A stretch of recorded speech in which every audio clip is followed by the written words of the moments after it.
Hello, thank you for joining me today. This is a funny backlit situation.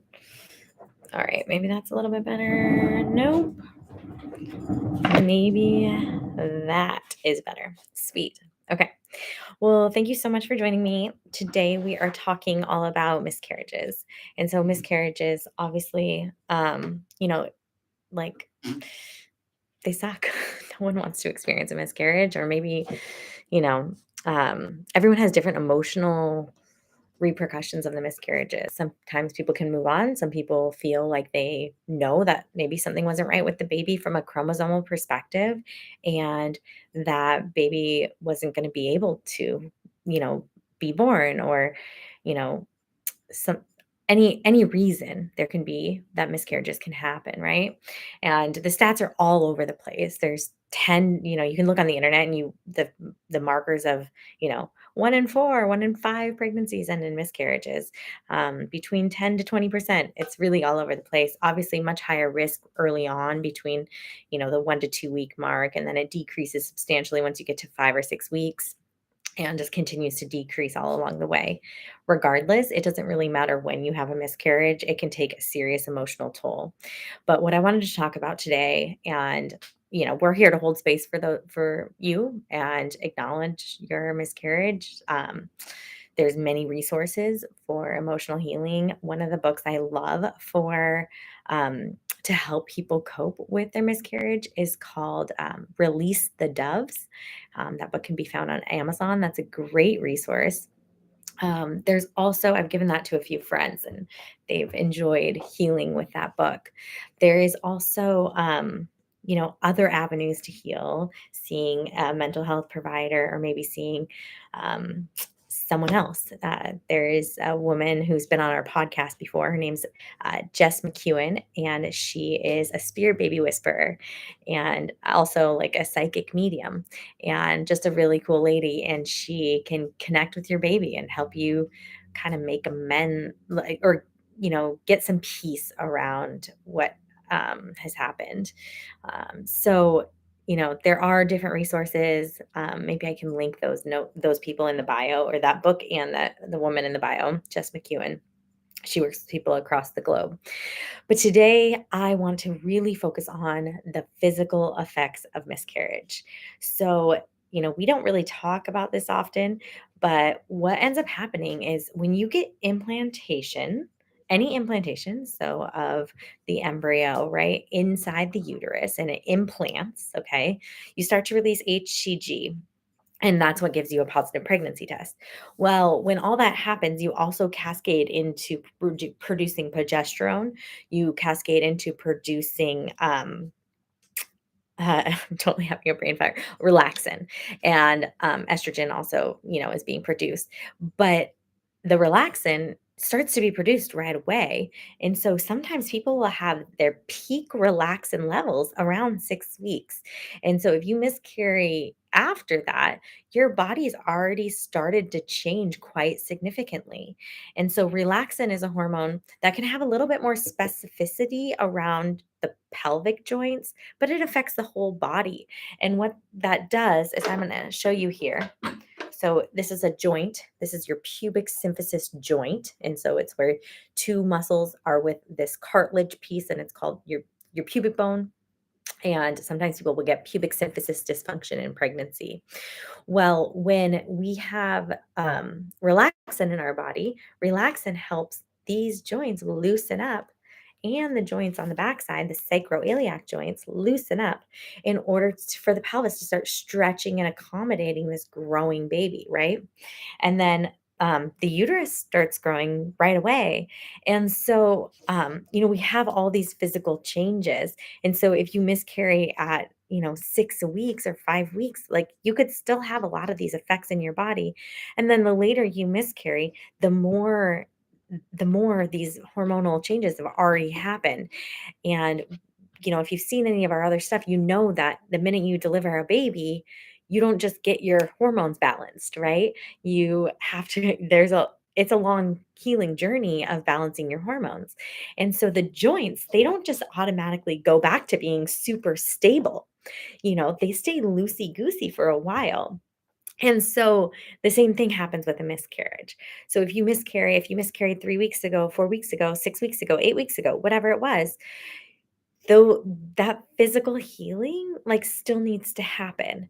And, a lot of times it doesn't, and there's no, like, support, right? You miscarry and your doctor's like, "Okay, sorry for your loss, move on."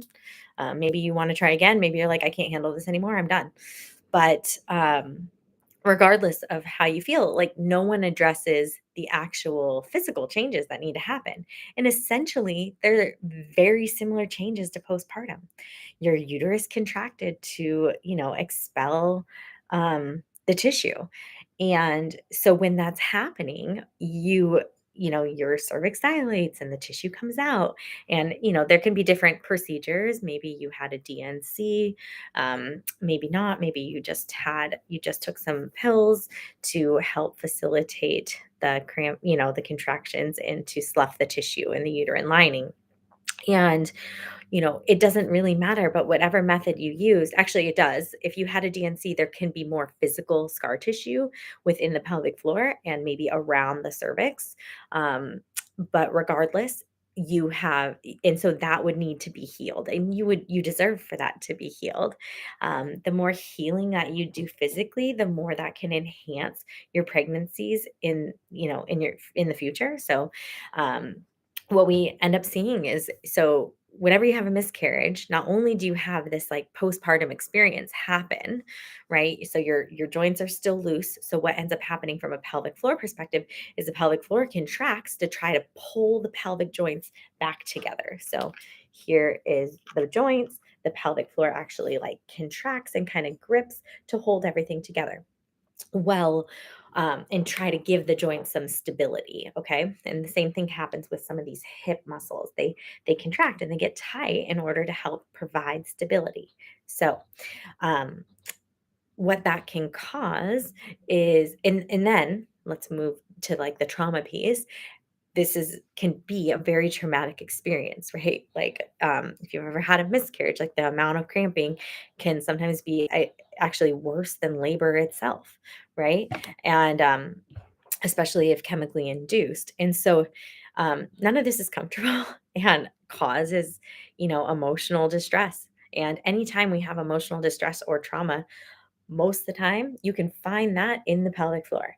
When we have stress and trauma, we close up and we hold tight. Okay. And so the pelvic floor not only is getting tight and taut to hold these pelvic joints together, it's getting tight and taut because of the trauma that was experienced with this miscarriage.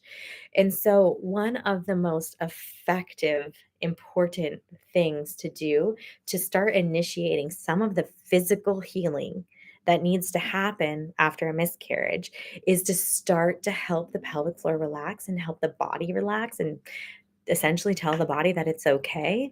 So, some really effective methods, gentle yoga can be a beautiful practice, just helping your body flow and open up. Breathing is essential. And so, I'm going to teach you a breath today that I want you to start to incorporate if you've had a miscarriage. And it's just a beautiful type of breath to help open up the pelvis, breathing down deep into the womb space. And this is a great way to start to heal and acknowledge everything that's happened in the body, and also to stimulate more of your parasympathetic nervous system. So if we when we're tight and contracted and holding trauma, a lot of times we're in an overdrive pattern of stress and we're more in the sympathetic nervous system. So taking time to breathe and relax and calm our body. So this can be conscious or subconscious, but taking time to do this is so essential to help the body heal. Okay. So one of my favorite ways to start to really heal belly or start to really heal the pelvic floor, heal the womb space is to place a hand on belly, place a hand um, on your chest here. So you're here and here, and start to breathe. You start to breathe the air all the way down into your diaphragm. So the hand on your belly should rise with every inhale and come back with every exhale. The chest, the hand on the chest isn't moving much because we're really trying to drive the air deep down into the belly. From here, what we're trying to do, and what I would want you to do after a few minutes of just breathing into belly, is to start to imagine and connect to the vaginal opening or even to your anus. And connecting to these structures, we're going to coordinate our breath with those structures. So I want you to think about the actual vagina. And if the vagina was a flower and it's closed in this like rose bud, really tight position, I want you to bloom and blossom that flower with every inhale.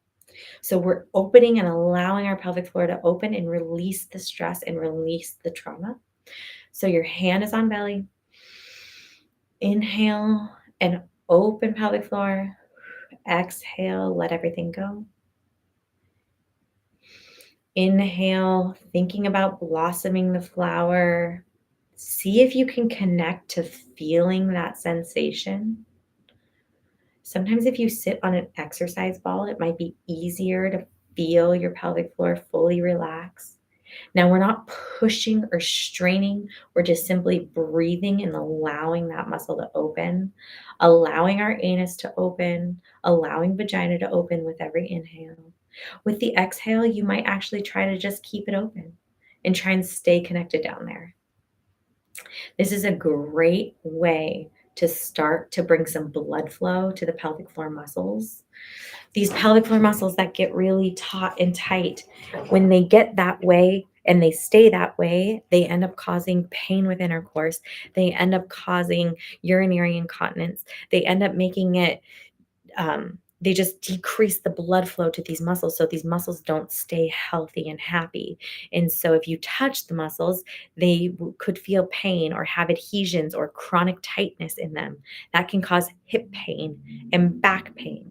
And so it's really important to address these muscles. And seeing a pelvic expert physical therapist is an essential piece of healing from a miscarriage because of the fact that they can help you heal from the tightness.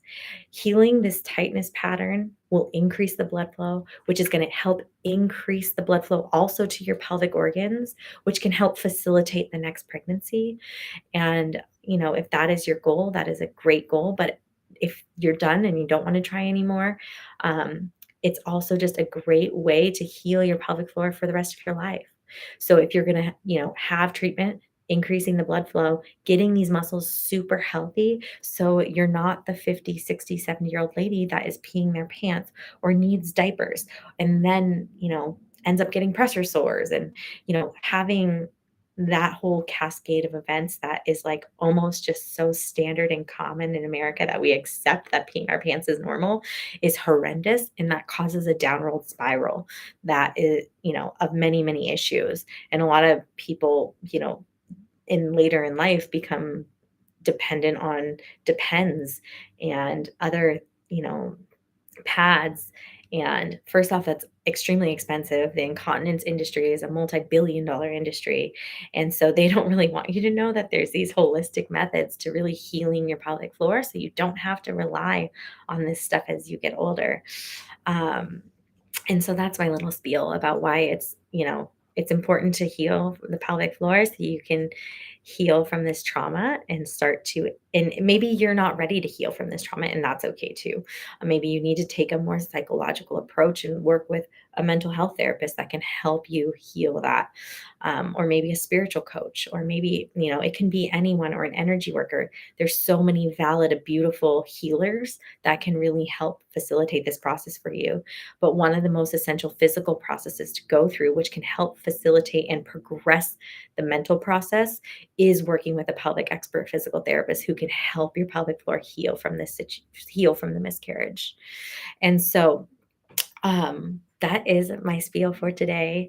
If you want more information, please reach out. We would love to help you.